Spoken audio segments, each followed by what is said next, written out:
નમસ્કાર, ગુજરાત મિરર સાથે હું છું સેજલ બારોટ। એક નજર કરીએ આજના ટોપ 20 ન્યૂઝ પર। કોંગ્રેસમાં મોટો ભૂકંપ। ખંભાતના એમએલએ ચિરાગ પટેલે વિધાનસભા અધ્યક્ષને આપ્યું રાજીનામું।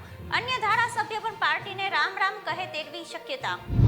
જયસુખ પટેલને હાઈકોર્ટનો ઝટકો। એચસીએ જામીન અરજી ફગાવી 350 થી વધુ સાક્ષીઓ ઊભા કરાયેલા।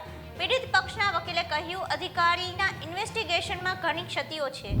પિઝા બર્ગર બાદ હવે પાસ્તામાંથી જીવાત નીકળી। અમદાવાદમાં યુવતીએ ઓનલાઈન મંગાવેલા ફૂડમાં જીવડું નીકળ્યું। હોટેલવાળાએ પૈસા પરત આપવા માણસ દોડાવ્યા। દાઉદ ઇબ્રાહિમનું ગુજરાત કનેક્શન। દમણના લલ્લુ જોગી પટેલનો સાગરીત હતો। વડોદરામાં ગેંગ વોરમાં પોતાના જ બોડીગાર્ડથી દાઉદને ગળામાં ગોળી વાગી હતી। વડોદરામાં ભજન માટે બાજુના ગામમાં ગયાને કાર ભેટ્યો। ડભોઈના ધર્મપુરી ગામના 2 યુવાનનું રોડ અકસ્માતમાં મોત। અજાણ્યા વાહને ટક્કર મારી। ધોરાજીમાં જૂનાગઢ રોડ પર આવેલ સ્વસ્તિક વેસ્ટર્ન એન્ડ પ્રોસેસ નામની પ્લાસ્ટિકના કારખાનામાં ગત મોડી રાત્રે લાગી વિકરાળ આગ। 3 કલાકમાં 16 લાખનું નુકસાન। રાજકોટમાં આડેધડ વાહનો પાર્ક કરાતા ચેતજો। તમામ ઓવરબ્રિજ નીચે ફૂડ કોર્ટ પાર્કિંગની વ્યવસ્થા કરાશે। પાર્કિંગ ચાર્જ ₹5 થી 120 ચૂકવવું પડશે। રાજકોટમાં પીજીવીસીએલના દરોડા। માધાપર અને બેડીનાકા સબ ડિવિઝનના વિસ્તારમાં 31 ટીમ દ્વારા ચેકિંગ હાથ ધરાયું। ગઈકાલે 12 લાખની વીજ ચોરી ઝડપાઈ। નકલી જીએસટી ઓફિસર ઝડપાયો। મિત્રો સાથે મળી તલોદમાં નકલી રેડ કરી વેપારીનો દોડ કરતો હતો। 1 વર્ષ બાદ પોલીસે ગાંધીનગરથી ઉઠાવ્યો। ગાંધીનગરના કુડાસણમાં કેનેડામાં વિઝા આપવાના બહાને શિક્ષક સાથે 40 લાખની છેતરપિંડી। એજન્ટ દંપતી પૈકી પતિની ધરપકડ, મળતિયો વિદેશ ફરાર। ઇન્ડિયા ગઠબંધનની ચોથી બેઠક। રાહુલ, નીતિશ, મમતા, અખિલેશ રહ્યા હાજર। બેઠક પહેલા કોંગ્રેસે લોકસભા ચૂંટણી માટે નેશનલ અલાયન્સ કમિટી બનાવી। આજે ફરી વિપક્ષના 49 સાંસદ સસ્પેન્ડ। ગઈકાલે લોકસભાના 33 અને રાજ્યસભાના 45 સાંસદ સસ્પેન્ડ કરાયા હતા। અત્યાર સુધીમાં 141 સાંસદ સસ્પેન્ડ।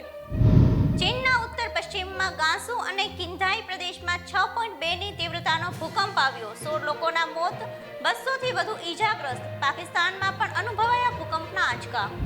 જેલમાં બંધ ઇમરાને એઆઈ દ્વારા ભાષણ આપ્યું। વર્ચ્યુઅલ રેલીમાં 60 લાખ લોકો જોડાયા। ખાને કહ્યું, હું દેશ માટે જીવ આપવા પણ તૈયાર છું।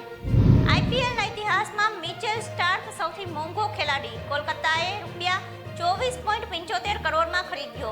20.50 કરોડમાં વેચાયેલ કમિન્સનો રેકોર્ડ 1.5 કલાકમાં તૂટ્યો। રખડતા ઢોર મુદ્દે હાઈકોર્ટની ટકોર। માલધારીઓ ઢોર પોલિસીમાં વિક્ષેપ ઊભો કરે છે। એમસીએ કહ્યું, માલધારીઓના દેખાવોથી ઢોરવાડામાં પશુઓ લાવી કે લઈ જઈ શકાતા નથી। નડિયાદમાં નશાના વેપલાનો પર્દાફાશ। સિરપકાંડ બાદ હવે જીઆઈડીસી ખાતે ઝેરી કેમિકલ પાવડર બનાવતી ફેક્ટરી ઝડપાઈ। ડુપ્લિકેટ તાડી બનાવતી હોવાનો થયો ઘટસ્ફોટ। બેંકરપ્ટ એરલાઇન્સ ગો ફર્સ્ટને સ્પાઇસ જેટ ખરીદશે। કંપનીએ કહ્યું, મજબૂત એરલાઇન્સ બનાવવામાં મદદ મળશે। શેર 1 વર્ષની ટોચ પર પહોંચ્યો।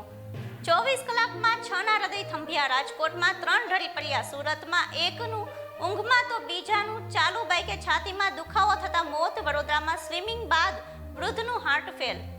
ગાઝામાં સીઝફાયર માટે આજે ફરી મતદાન। હમાસના વિડીયોમાં બંધકોએ કહ્યું, અમે ઇઝરાયેલના હુમલામાં મરવા નથી માંગતા, અમને આઝાદ કરાવો।